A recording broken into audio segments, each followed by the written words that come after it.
Usually, we start the presentations with introducing the speakers. I'm a developer of Steve and RBS, a recommitted software engineer at Block. I have one daughter, plays and wearing something. I know this is the standard in the community, but I don't think it is a good introduction of this presentation of RubyKaigi in Matsumoto. Instead, I want to answer a question you must have. So, I'm Matsumoto. Matsumoto is here. That's a beautiful place. I love that. But I'm also Soutaro. Where is Soutaro?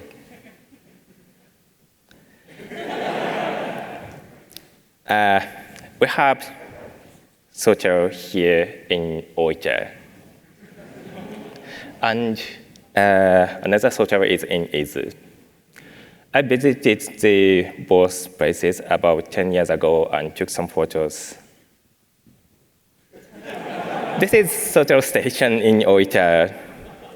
The station has Soutaro timetable. Soutaro bus stop. We need reservation to take the bus from there. Soutaro cedar trees in Izu, and the last one is I like the most. This is Soutaro Park. So back to the technical presentation. But before talking about the parsers, I'd like to share some of the recent updates of Steve and RBS. The latest version is 3.1 and 1.4. Both of them were released last month. So this is some of the new syntaxes. This is two new syntaxes introduced in RBS 3.0.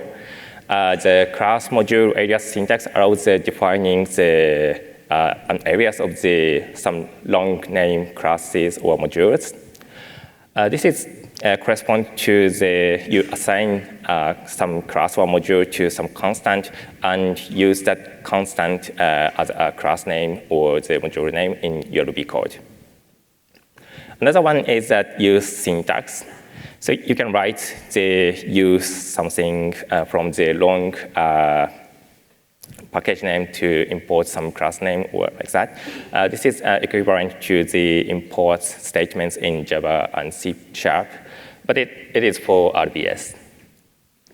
This is only for RBS, and there is no corresponding part in Ruby. This is RBS 3.0, and Steve 1.4 has some new features that RBS 3.0 support. Implemented signature help and some improvements in the completion of RBS.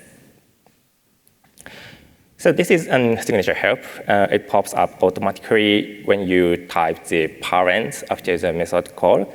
And it displays some documentations and the type of the method parameters. And you can input your the method call arguments. Another one is type name completion improvements in RBS. So this is a demonstration. So we type CHAN, and this pops up the list, and it resolves to the Parser token factory change. One more improvement is that it inserts a shorter name based on the current module nesting context.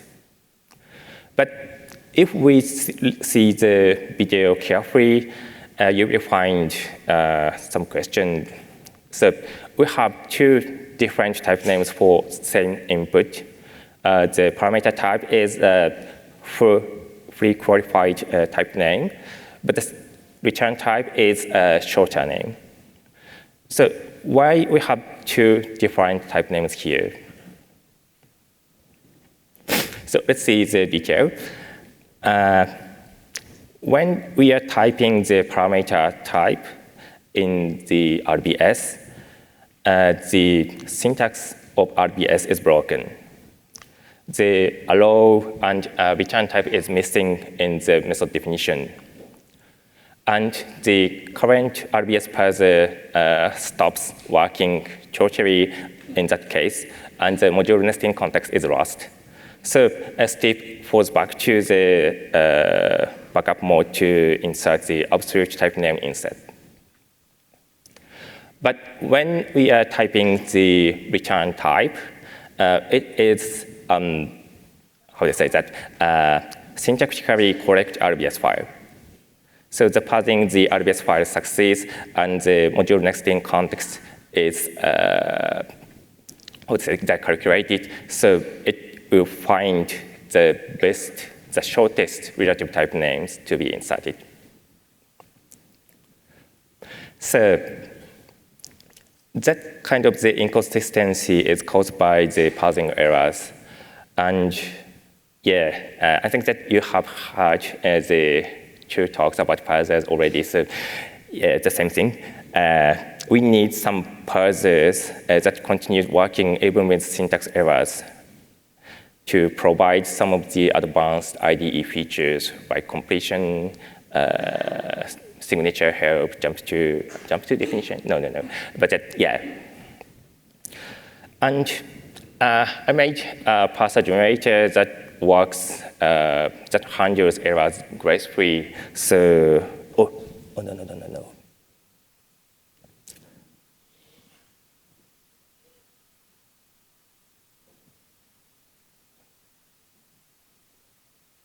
Okay, so yeah, let's see the videos.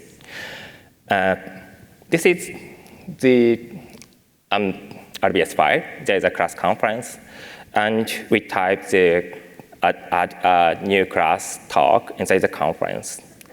So the outline view displayed in the right-hand side updates, and we have the two classes, conference class outside, and inside we have the talk class. We continue typing some attributes here. So ATTR reader here, and it detects there is an attribute reader definition immediately. So it is inside the talk class, and we can continue typing the titles or the name of the attribute and the type of the attributes. And it automatically updates the navigation tree, so the syntax is recognized. And we close the class definition with end. There's no syntax error left. So this is my parser that is ungenerated by my parser generator. So I will explain how we can make that kind of the error-tolerant parser. So this is the outline. I showed a quick demo, and I will explain how the top-down parser works. And next, I will explain about an error recovery. And next, I will explain error recovery. And I will explain error recovery. So the target language is RBS. It's not Ruby. So it means that we don't have do tokens, no endless steps, or no nested hierarchies. So things are much easier. And we can focus on the error recovery strategy itself in this talk. So we will run how we can make a parser error tolerant, and you will be able to write a top-down parser with error recovery yourself. I developed a parser generator. So it generates a top-down parser with some error recovery features. The grammar is defined in RubyDSL, but yeah, it doesn't generate any parser code yet. So, but it doesn't generate any code, but it has some interpreter that receives the grammars and pass the input. So this is the grammar definition. We have BNF on the right side, and the Ruby grammar definition is on the left side. We have three non-terminals, so the class declaration, module name, and class member here. The T method call is that for the terminal tokens. So here we have a class keyword, end keyword, or some identifier starting with uppercase. We also have the reference to the other non-terminals, so module name, class member, or something here. We have a construct to repeat something or to make it optional. So the BNF says that there are 0 or more number of the class members here. Alternation is by the auto method call. So the class member is a class declaration or method definition or ITTR reader or something else. The output of the parsing is somewhat the concrete syntax tree. It's not abstract. So it has the token comes here, non-terminal here, optional here, repeat here, alternation here. So basically, we have the classes for each type of the grammar definition. And yeah, we have a union of the trees. So let's see how the top-down parsers implementation will look like. So we have parsing methods for each non-terminal symbols. So we have a class declare non-terminal symbol here, and we have a parse class declare method. So it calls the parsing method, other parsing method, and it corresponds to each, how do you say that, the body of each rule. So we have the class token first. So it means that we use the parse token method, and it confirms if the input is class token or not. Second one is parsing the module name. We have some parsing class members. At the end, we have an end token. Another one is that alternation. So this is an implementation of the parse class member. So it corresponds to the class member non-terminal symbol in BNF. So we check that if that first token in the input is a class or not. If it's class, then the class declaration will follow. If it is a def token, the method definition will come. If it is an ATTR reader, attribute reader will come. So it is some of the third code of the parser's implementation, and the parsing result will be a tree. So the class deck is at the top of the tree, and we have some subtrees, and it has 4 subtrees for class and module name, and optional repeat class members, and the last one is end token. The same thing happens for the method definition. We have the method definition tree, and the children for def token, method name, and the current token. The last one is method type. So this is the parsing result of this RBS file. So there is a class definition and inside the initialize, but it's too small, so we close some of the leaves. And then you can find there is a class declaration outside. It's a talk class declaration. And inside the talk class declaration, there is a method definition. So it was a successful parsing result. So the problem is what happens for parsing errors. This is an RBS file, but it doesn't have the colon after the initialize the method name. So it has a syntax error. Because the parser this is a non-tolerant version of the parser, so it tells nothing about the source code of the RBS file, but we can still find some constructs and some structures from the input. We have the class here, and we have some method here, so we want to recover the structures. But before going to the error recovery, let's see how the syntax error is reported in the non-tolerant version. So we have parse method definition to parser method definition. Yep. And we have some, the same patterns. It's called the parse token, parse method name, parse token again, and parse method type. The error is raised from the parse token method call. So it checks if the token at the beginning of the input is the same one with the expected token. So in this case, that it tests the token, the current token is colon or not. So in this case, it is end.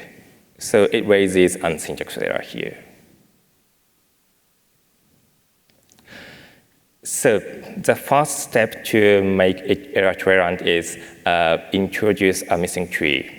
It has the information that some token is expected, but something different is here.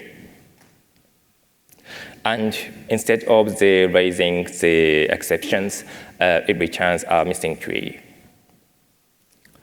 And yeah, that's it. So it works. It has the same input, but the output is a bit different. We have the class declaration here, and we have method definition here. So you will find that the type of the method is unknown, so it's a missing tree, it's an error. So we don't have any information on that, but we know there is a method definition, and the name of the method is initialized. So yeah, this is the first step. Okay, so we successfully constructed an error tolerant parser, but how about this input? This is also to define a talk class. There is an initialize method, but before the initialize method, we have the editor reader about that. It defines a title attribute and something here, and we want the type of the attribute is string. The problem is that we cannot find, it's fine there is a syntax error on the editor reader, but it deletes the initialize method definition from the output. So in this tree, we have the editor reader, but the next line, we want an initialize method definition, but it disappears. So what is happening here? We have a low token here, and the parser scans from the start of the input, and then it scans title, and it scans colon, and it scans arrows. And it is not a valid type, so it will return a missing tree. It's fine. But the parse editor reader was called from the parse class member, and yeah, it will try to go the next class member, but there is no case branch to handle the arrow, so it's still a missing tree here. And the same happens for the class declaration. It returns a missing tree here, and no one removes the arrow from the input. So it cannot find any rules to process that one, so it cannot continue the parsing the rest of the input. So yeah. So to solve the problem, we can skip the tokens. So the problem is that one token blocks the further parsing when no rule can handle that token. So yeah, we can, if it's safe to delete the token, we want to delete the token and continue parsing. So the problem is that if we can delete the arrow from the input here or not. So to identify if we can do that or not, we need the set of tokens that may come here, and it is like that. So it may be an possible faster tokens of the type. So in this case, that there must be a class name or some void untype, that kind of the built-in keyword here, or the class editor reader or def may come for next class member. End is OK for closing the class declaration, or the class for the next class declaration will come. So these are the set of the possible tokens that comes here. So allow is not included here. So we can safely delete the allow from the top of the input and continue the parsing. So the implementation will look like this. So we skip the tokens that is not consumed in the rules. And after skipping the rules, then we continue, we go back to the normal parsing method implementation. And yeah, of course, we need to calculate which tokens can be consumed with that parsing method or not for each method calls. So yeah, after implementing that skipping tokens, we can continue parsing that editor reader is here, and it has some, and we have another method definition under the editor reader. So this is error tolerant parser level 2. It skips the tokens that cannot be consumed with other possible rules. So these, in fact, are well-known error recovery strategy for top-down parsers. So I think that Kevin also mentioned that, but that Microsoft has a repository called the tolerant PHP parser, and it has some documentation that explains these techniques. So yeah.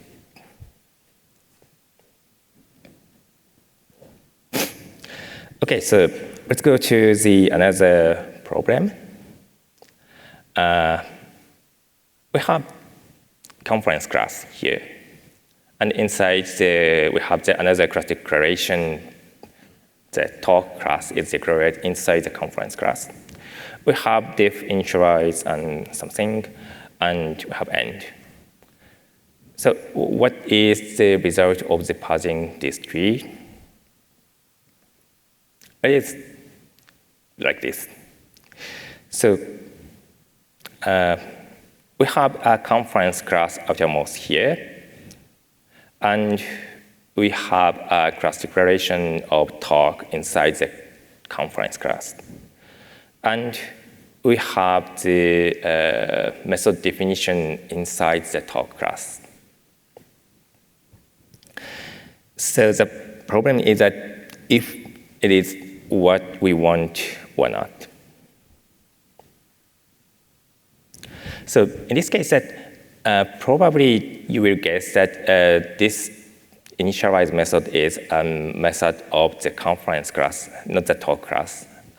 Probably based on some indentation or I don't know, but yeah. So, but that for the parsers, the inner class declaration is the following method definitions. The initialize method definition is in the talk class, and it may cause some problems that the method definition of the conference class disappears. It will have some different, probably the default initialize method type. And if we continue running the type checkers, even if the syntax errors, the type errors will be reported.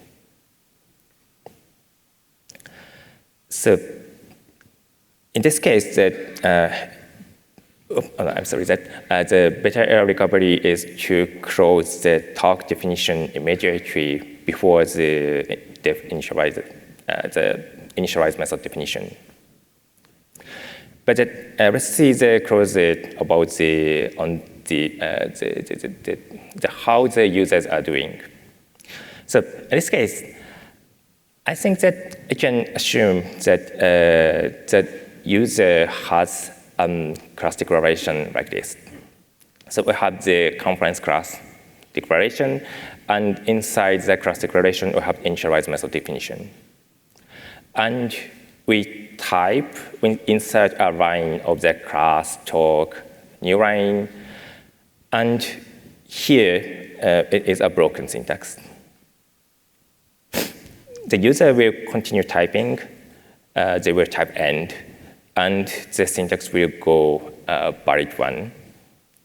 But next time, the user will make another edit, and it will break the syntax. So when we are doing something on the RBS, or maybe Ruby, you will have sometimes you have some valid Ruby code. You type something, and it will become invalid code. So it will go back and forth between the syntax correct syntax and incorrect syntax. So this is some of the key ideas that I implemented on that parser generator. So I mean that let the parsers use the changes made on the input since the last successful parsing result. So when the input was syntactically correct, we can have a concrete correct parsing tree. And after that, the user some changes. So we can use that last successful result to make better error recovery. So in this case, we can avoid moving the existing elements into new tree, which makes sense. So that the screenshot and the center is the original definition. It was the last successful result. We make some changes, and on the right, on the left is that the inner talk, the talk class definition that is newly inserted is the method definition. So it means that the existing method definition moved into the new tree. But that on the right is that it doesn't include it in the new class declaration. So I mean that the right is better and left is not what we want. So I want to do something like the change-based error recovery. I don't know, but so it identifies which tokens are changed since the last successful parsing, and it inserts the end to close the declarations at the end of the change.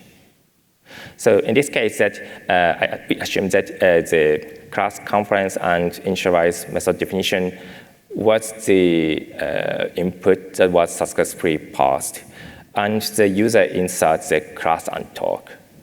Then the parser will insert another cross token, another end token at the end of the declaration, end of the changes. So this is the initial input. The user inputs the class and talk, and this is the updated the tokenization results, and we can mark the second class and talk. It is changed, and it also inserts our marker token. That means that end of change after the changed tokens. So I want to show you how the parsing works with this. So we changed some of the declarations, like the current token changed question, or and so we start with that the parsing the class declaration, testing that if the current token is changed or not. The current token in this case is the first class token. It's not changed, so this is false. So it goes to the parsing the class. So it reads the class token, the current token changes to the conference, so it parses the parse module name, and it calls the next. So then calling the parse class members will result in another nested call of the parse class declaration. So in this case, the first token, the current token here is changed 1. So it will be the current token changed is true here. So it's passed the class token, the module name, and the end of change token comes here. There is no rule inside the parse class member to handle the end of change token. So it will return with the missing tree, but the current token is not changed. So the same thing happened to this line. So end of change token is not end token, so nothing happens. And in this case, the started with change is true, so we consume the end of change token, and it will go to the next method, parsing the next method definition. So it continues the parsing the method definition, but it is in the parsing the class declaration of the outside one. So this is an outline of the change-based error recovery. And I want to note that the error recovery only runs after the normal parsing fails. Because that is to stop the parsing the class and aborting to exit from the class declaration. So it means that if we can, we put some inputs like if we start the input like starting with end token to close the existing class declaration, it will be broken. So, so to keep the successful parsing result identical to the original parser, this error recovery starts only after the normal parsing fails.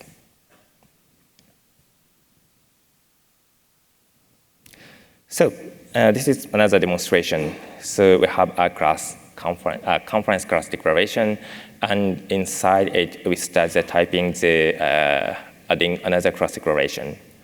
So here the class declaration is detected. The class was updated that we are typing the name of the class talk. Okay, and we have inner class declaration, and we have the talk.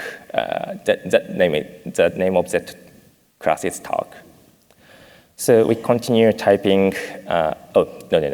And then we can see that the method definition is not included in the inner class declaration. It still belongs to the outer class declaration.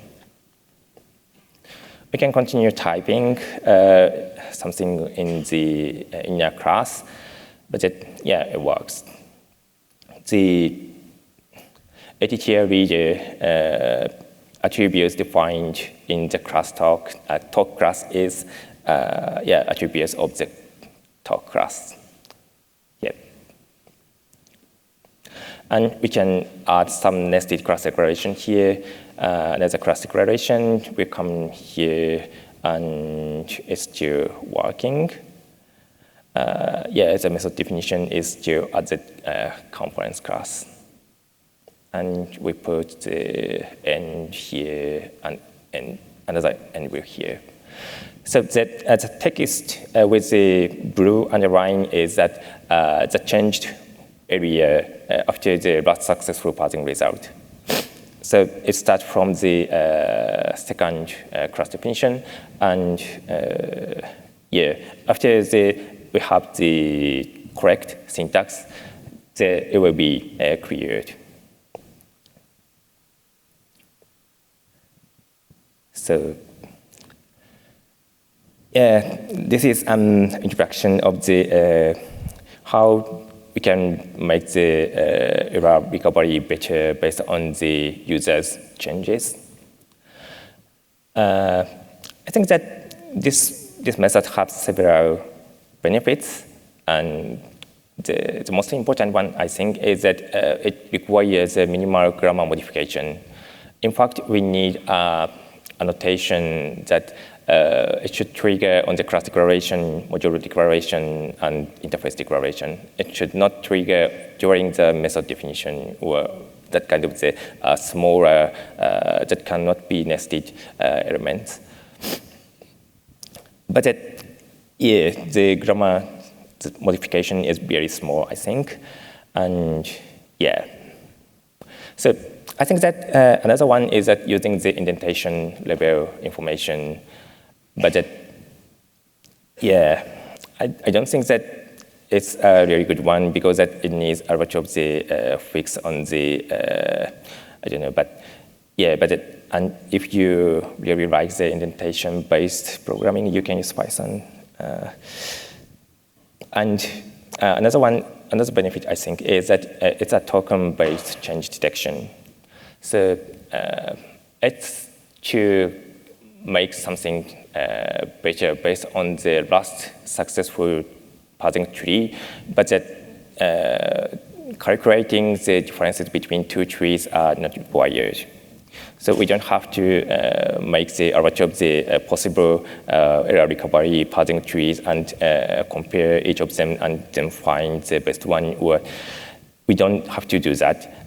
We just detect which tokens are changed, and it can be easily implemented by the LSP's edit notification.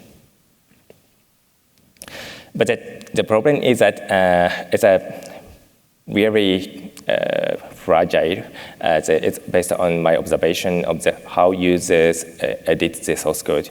But there are a lot of the unsupported text editing patterns, and it may cause some confusing errors. So this is everything I have about I have implemented on my error tolerant parser generator. It inserts missing trees, it skips tokens, and it avoids moving existing elements on the parsing failure. So that's it. And some problems are left for this. So at first, I explained that the output is not a ST, but it's a really concrete syntax tree. It has no abstractions. It returns a sequence of tokens, but it is structured into trees. So the translation to the concrete, from the concrete syntax tree to AST is not done yet. I think that, how to say that, generally it's almost trivial because that we have the concrete syntax tree already, and we have some recursive functions to make that to some AST data structure. But the problem is that we usually define AST for only for successful parsing result. This is definition, RBS type definition of the RBS class, the editor reader. It means that it's not that the name of the attribute is symbol. The type of that attribute is some type. So it means that it always requires having some name and having some types. So we need to, in fact, I haven't tried to the translation yet, but it may be some. I need to find something to solve the problem. So I'm planning to replace the RBS parser that is used by the RBS gem. I've implemented it, but replace something for better development experience, especially for the error handling. So, and I have shared some of the tricks to make top-down parsers error tolerant. It generates a parsing tree even with the syntax errors, and yeah, I'm trying to do something new with the change-based error recovery. I call that, but I don't know. So I was planning to finish my presentation with this slide, but let me share some of my thoughts on RBS and Steep. So I put the 9 talks here from the RubyKaigi this year and last year's one. So it is, I think that it's a really big number, the really big part of the RubyKaigi presentations about the RBS or types. So it's really amazing. And the best one, I mean that it's really amazing to me to watch some talks. They are talking about something on the top of my project. And yeah, it's a really great experience. And thank you. And I also talked to some of the Steep users in this Kaigi during this Kaigi. So they reported some problems. We did some, how to say, the pair type checking sessions. It was a very good thing. It's really encouraged me to continue the development. So I started working for this kind of project about 15 years ago when I was a graduate student. The first one was 2007.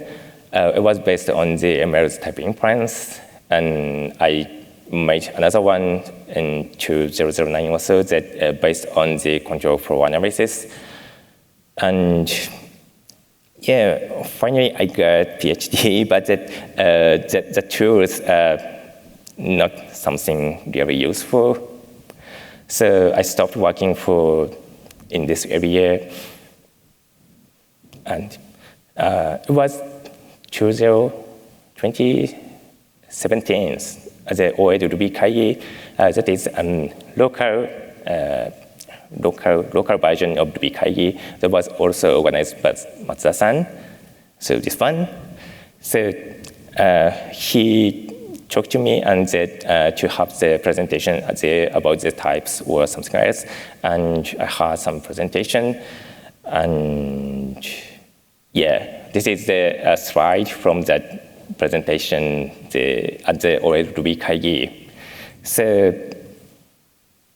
it was called .rbi file. We currently have the RBS file, but it was called RBI. And yeah, this is the biggest difference, that there was no class, so everything was interface. And I was trying to make something, everything working with a structured manner. And yeah, it is about if that Ruby has some dedicated syntax for types. Yeah, this is my presentation at that Kaigi. And during the QA session, Matsumoto-san told me that why you don't start development of this one. And yeah, I started one development. And after 5 years, I have Steve. So I'm using Steve myself for everything if I can. I use Steve to develop Steve. I use Steve for develop the RBS. The Parser generator I talked about today was also using Steve. I even use Steve for the one file script to do something.